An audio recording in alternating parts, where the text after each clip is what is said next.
ಇದರಿಂದಾಗಿ ರಾಜಕುಮಾರಿ ಸೋಲ್ತಾಳೆ ಅಂತ ಗ್ರಹಿಸಬೇಕು. ನಿರೀಕ್ಷೆ ಮಾಡು. ನನ್ನಲ್ಲಿ 3 ಪ್ರಶ್ನೆ ಇದೆ. ಪರಬ್ರಹ್ಮವನ್ನು ಸಂಖ್ಯೆಯಲ್ಲಿ ಹೇಳಿ.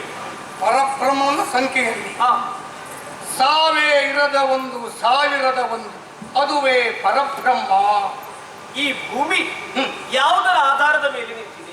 ಸತ್ಯದ ಆಧಾರದ ಮೇಲೆ, ಸತ್ಯ ತಳಹದಿಯ ಮೇಲೆ ನಿಂತಿದೆ. ಹೌದಾ? ಹೌದು. ಸರಿ. ಮೋಕ್ಷಕ್ಕೆ ದಾರಿ ಯಾವುದು?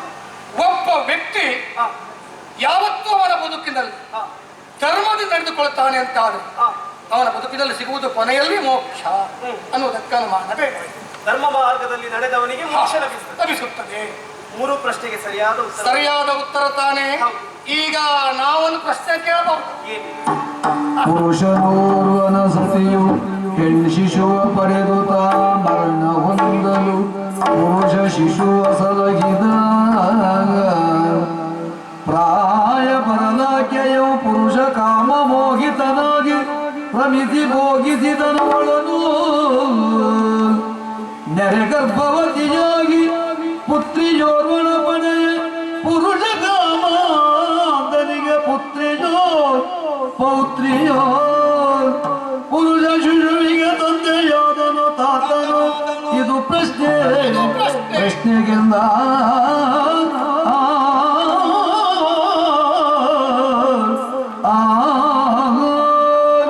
ಒಂದಾನೊಂದು ಊರಿನಲ್ಲಿ ಸತಿಪತಿರುತ್ತಾರೆ.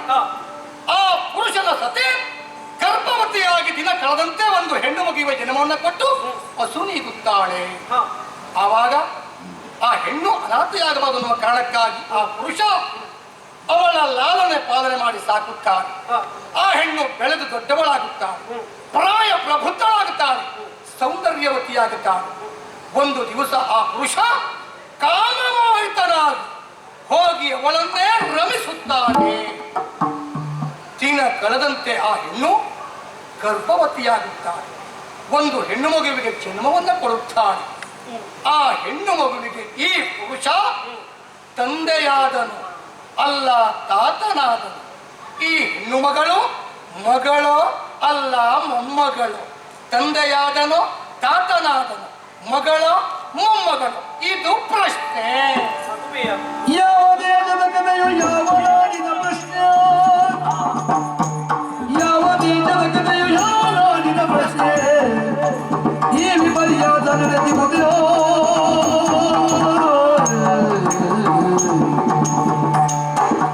ಪುರುಷನವರನ್ನು ಸತಿಯನ್ನು ಮದುವೆಯಾಗುತ್ತಾನೆ, ಹೆಣ್ಣು ಮಗುವನ್ನು ಪಡೆಯುತ್ತಾನೆ.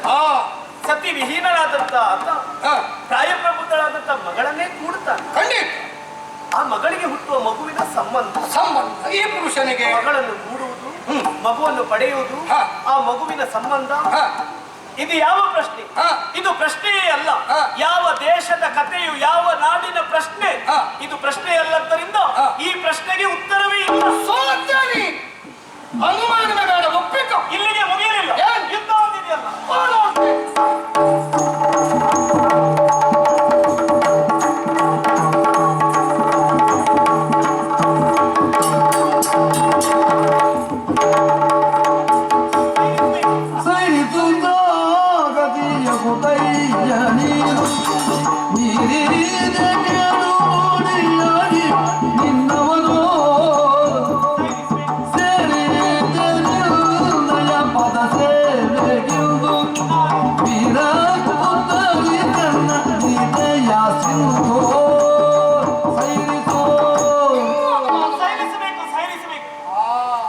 ಯುದ್ಧದಲ್ಲಿ ವಾದದಲ್ಲಿ ಗೆದ್ದಿದ್ದೀರಿ, ಅಲ್ಲ ನನ್ನ ಮನಸ್ಸನ್ನೇ ಗೆದ್ದಿದ್ದೀರಿ.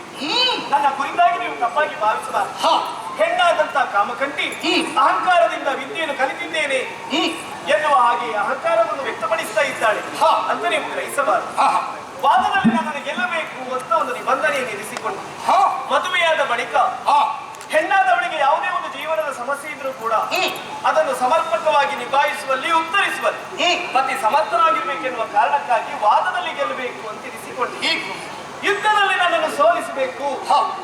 ಏನು ನಾನು ಶಾಸ್ತ್ರ ವಿದ್ಯೆಗಳನ್ನು ಕಲಿತಿದ್ದೇನೆ, ಅದನ್ನು ಪ್ರದರ್ಶಿಸುವ ಆಸೆಯಿಂದ ಈ ಪಡವನ್ನು ಇರಿಸಿದ್ದು ಅಂತ ಗ್ರಹಿಸಿದ್ದೆ. ಮತ್ತೆ ಅಲ್ಲವೇ ಅಲ್ಲ, ಮದುವೆಯಾದ ಬಳಿಕ ಹೆಂಡತಿಯನ್ನು ರಕ್ಷಿಸುವಲ್ಲಿ ಗಂಡ ಎಷ್ಟು ಪರಾಕ್ರಮಿ ಶಕ್ತನಿದ್ದಾನೆ, ಸಮರ್ಥನಿದ್ದಾನೆ ಎನ್ನುವುದನ್ನು ತಿಳಿಯುವುದಕ್ಕಾಗಿ ಈ ನಿಬಂಧನೆ. ಇದರಲ್ಲಿ ಗೆದ್ದವರು ನೀವು, ನಿಮ್ಮನ್ನು ನಾನು ಸಂತೋಷದಿಂದ ಬುದ್ಧಿವಂತ ಹೆಣ್ಣಿನ ಲಕ್ಷಣ ಇತ್ತು.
ಸ್ಪಷ್ಟವಾಗಿ ನಾನು ಅರ್ಥೈಸಿಕೊಂಡೆ.